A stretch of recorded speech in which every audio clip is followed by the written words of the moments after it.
Ever notice how we kind of get used to the good stuff in life? Yeah. Like that first bite of chocolate cake, it's amazing. Totally. But then you need like a bigger slice the next time to get that same feeling. Right. But then there's the not so fun stuff, Yeah. like stress and anxiety. Those never seem to get any less intense. Yeah. You'd think we'd build up a tolerance to those You too. would think, wouldn't you? So for this trending tidbits, we're looking into why that's not the case and what we can do about it.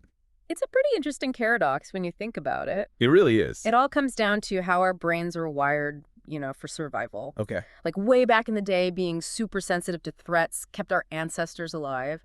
Imagine a caveman just strolling through the wilderness, totally desensitized to danger. Yeah, that's not going to end well. Nope, not at all. I wouldn't last 5 minutes out there without a good dose of fear keeping me on my toes. Exactly. So our brains evolve to prioritize safety, making sure those alarm bells, they ring loud and clear, even after we've been exposed to threats over and over again. That's why that feeling of anxiety when you've got a deadline looming or that surge of fear when you're in a dangerous situation never really goes away. Yeah, pretty much. It's like our brain is constantly reminding us, hey, pay attention. This could be important. Okay, so our brains are hardwired to freak out a little. Makes sense. It's for our own good. But what about the good stuff? Right. Why do we seem to get used to pleasure so easily? Well, think about dopamine. Okay. It's that neurotransmitter, often called the reward chemical. Right, right. It's released when we experience something pleasurable, like eating a delicious meal or reaching a goal, Oh, definitely. even connecting with people we care about. Imagine you have a favorite song that always makes you happy. The first few times you hear it, there's a surge of dopamine. You feel amazing. I love that feeling. But as you keep listening, that dopamine rush, it kind of diminishes. You need something more to reach that same level of enjoyment. It's like your brain is saying, okay, I get it, this is nice, but what else you got? So it's like our dopamine receptors, they get kind of worn down over time, and we need a stronger hit to feel the same level of pleasure. Yeah, you could put it that way. And this can be a problem in our modern world. Oh, how so? We're constantly bombarded with high dopamine stimuli like social media notifications, sugary treats, binge-worthy shows. It's like we're on a never-ending dopamine roller coaster, Always seeking that next thrill. but never quite reaching the same heights as before. This is making me rethink my late-night social media scrolling habit for sure. But, okay, if our brains are so good at adapting to pleasure, shouldn't they be able to do the same with negative emotions? Why can't we build up a tolerance to stress and anxiety the same way we get used to that first cup of coffee in the morning? Remember, it all goes back to survival. Right. Those negative emotions, as unpleasant as they are, they're actually really important for keeping us safe. They signal danger, they motivate us to take action, and help us learn from our mistakes. So, while a desensitized caveman wouldn't last long, a completely fearless one might end up making some pretty reckless decisions. Exactly. It's like our brains are saying, hey, pay attention, this is important, even if it feels uncomfortable. And this is where things get really interesting, because while we can't eliminate negative emotions completely, we can learn to manage them better. So we can't just tune out stress, but we can learn to navigate it better. Precisely. Think of it like building mental muscle. Okay, like that. Through things like mindfulness, meditation, and even certain therapies, we can strengthen our ability to handle those uncomfortable feelings without getting totally swept away by them. This is starting to sound a lot more hopeful.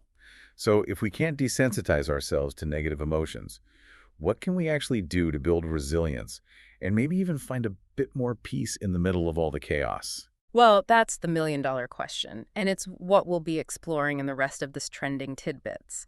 There are a lot of powerful tools and techniques you can use to retrain your brain and regain a sense of control over your emotional landscape. Can't wait to dive into that. Me too. So before the break, we were talking about how we get used to pleasurable things, but not negative emotions. Yeah, it's a bit of a bummer, right? Like, why can't we just build up a tolerance to stress like we do to caffeine? It would be nice, wouldn't it? But I know you said there are things we can do to manage those feelings better. Right. So where do we even start?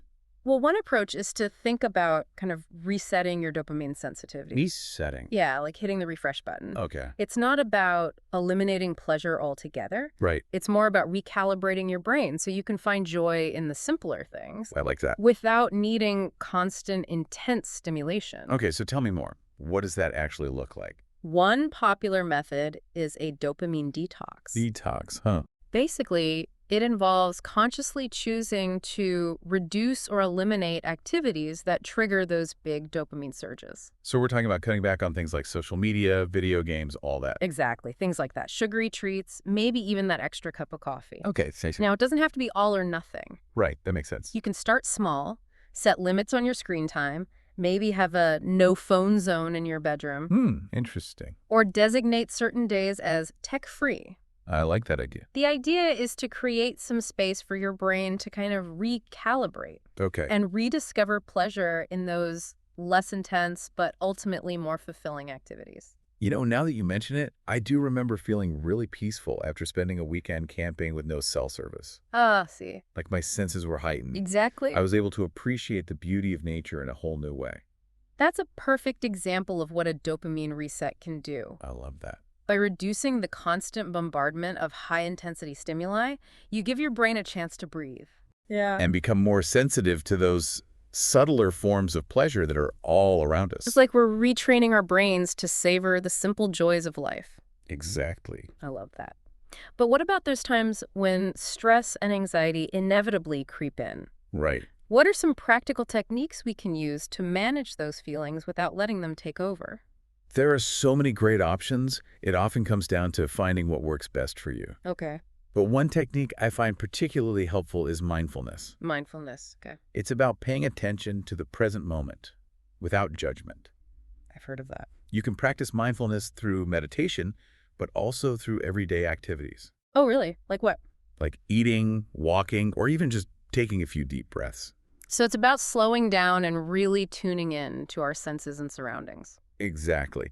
And the great thing about mindfulness is that it helps you become more aware of your thoughts and feelings Okay. without getting swept away by them. It's like creating a space between you and your emotions. Interesting. Allowing you to observe them with more objectivity I say. and make conscious choices about how to respond. I can see how that would be helpful in those moments when your anxiety feels like it's spiraling. Right. It's like hitting the pause button in your stress response. That's a great analogy. And speaking of pausing, another powerful technique is the 4-7-8 breathing exercise. Oh, I've heard of that.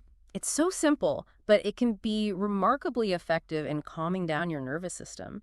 You inhale for a count of 4, Okay. hold your breath for a count of 7, and then exhale slowly for a count of 8. I've never actually tried it. What's the science behind why it works? Well, when we're stressed, our breathing tends to become shallow and rapid, which actually perpetuates the stress response. Ah, It yes. creates this vicious cycle. Gotcha. The 4-7-8 breathing technique helps break that cycle by slowing down your breath and increasing oxygen intake. Interesting. This signals to your body that it's time to relax, calming your heart rate and reducing those feelings of anxiety. Makes sense. I'm definitely going to try that next time I'm feeling overwhelmed. Are there any other stress-busting techniques you find helpful? Well, one I often recommend is called progressive muscle relaxation. Progressive muscle relaxation. Yeah, it involves tensing and relaxing different muscle groups throughout your body. Huh, I've never heard of that one. How does that help with stress? When we're stressed, our muscles tend to tense up, Oh, yeah, they do. which contributes to that feeling of physical and emotional tension. Oh. So by consciously tensing and releasing those muscles, you're basically telling your body it's okay to let go of that tension. It's like giving yourself a mini massage from the inside out. That's a great way to think about it. And it can be surprisingly effective in releasing stress and promoting a sense of calm. This is all so fascinating. It's like we have a whole toolkit of techniques to help us manage those inevitable ups and downs of life. We do. I feel like I'm already starting to rewire my brain just thinking about all these techniques. It's amazing how much power we have over our own emotions, right? Oh, it really is. And there's another tool I want to mention that can have a huge impact on both dopamine and stress. Okay, what is it? Social connection. Oh, you mentioned that earlier. Yeah. I'm curious to hear more about that. Yeah, I know I always feel better after spending time with friends and family, of course. but I never thought about it in terms of dopamine and stress. Well, think about it. When you're feeling lonely or isolated, it's easy to fall into those dopamine-seeking traps, like scrolling through social media or overeating. Yeah, for sure. But when you feel loved, supported, and connected, those cravings kind of diminish. because your needs for belonging and connection are being met in a healthy way. So our brains crave connection just as much as they crave pleasure and reward. Exactly. And it's not just about avoiding those negative behaviors. Social connection actually impacts our stress response directly. Oh, really? How? When we feel connected to others, our bodies release oxytocin, sometimes called the cuddle hormone. The cuddle one. Yep. And oxytocin has a calming effect on the nervous system, reducing stress and anxiety. So it's like having a built-in stress buffer. Precisely. And studies have actually shown that people with strong social connections tend to be more resilient when they face challenges. Wow, that makes sense. They have lower levels of cortisol, the stress hormone, and they bounce back from stressful events more quickly. This is making me want to call my best friend right now. I know, right? It's pretty cool. But seriously, it's incredible to think about how just being around people we care about can have such a big impact on our well-being. It's a good reminder to prioritize those connections. Make time for the people who matter most, even when life gets busy. Yeah, definitely. You know, another interesting thing is that social connection can actually boost our dopamine levels in a healthy and sustainable way. Really. So it's not just about reducing those unhealthy dopamine spikes. No, it's also about finding natural ways to increase dopamine through positive experiences. Okay, like what? Think about the feeling you get when you share a laugh with a friend, receive a hug from someone you love, or just have a meaningful conversation. Yeah, those are the best. Those experiences release dopamine, but they also foster a sense of connection, belonging, and overall well-being. So we're basically rewiring our brains to associate pleasure with connection and love, rather than those quick fixes that leave us feeling empty. Exactly. You got it. And all this talk about dopamine and stress, it reminds us that true well-being is about finding balance. Balance. Yeah, that sweet spot where we can enjoy life's pleasures without getting too dependent on them. Right. And where we can face challenges with resilience and, some grace. It's about creating a life that feels good, both in the moment and in the long run. Exactly. And remember, it's a journey, not a destination. There will be ups and downs along the way. But by understanding how your brain works and incorporating these techniques into your life, you can become the architect of your own emotional well-being. This has been such a great conversation. Thank you so much for sharing all of this with us today. I feel like I have a whole new toolkit for navigating life. My pleasure. It's been great chatting with you, too.